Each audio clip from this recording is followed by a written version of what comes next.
વાત કરીએ દિવાળીના પર્વ નિમિત્તે અમદાવાદના સ્વામિનારાયણ ગુરુકુળમાં અન્નકૂટ ધરાવવામાં આવ્યો. સ્વામિનારાયણ મંદિરમાં 151 વાનગીઓનો અન્નકૂટ ધરાવાયો હતો. પડતર દિવસે ભગવાનને અન્નકૂટ અર્પણ કરાયો.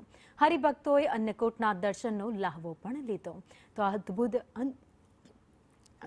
દ્રશ્યો તમે જોઈ રહ્યા છો જે સ્વામિનારાયણ મંદિરના છે, જ્યાં ભગવાનને અન્નકૂટ ધરાવવામાં આવ્યો છે. 151 વાનગીઓ છે જે અન્નકૂટમાં ધરાવવામાં આવી છે.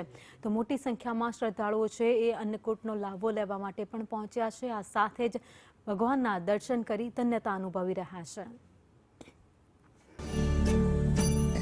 આજના પાવનકારી દિવસે સ્વામિનારાયણ ગુરુકુળ મેમનગર ખાતે 151 વાનગીનો બહુ દિવ્ય ભવ્ય સંતો અને વિદ્યાર્થીઓના સેવાને કારણે અહીંયા નિર્માણ કરવામાં આવ્યો છે. એનો પણ આપણે દર્શન કર્યું અને દર્શન કરી રહ્યા છીએ.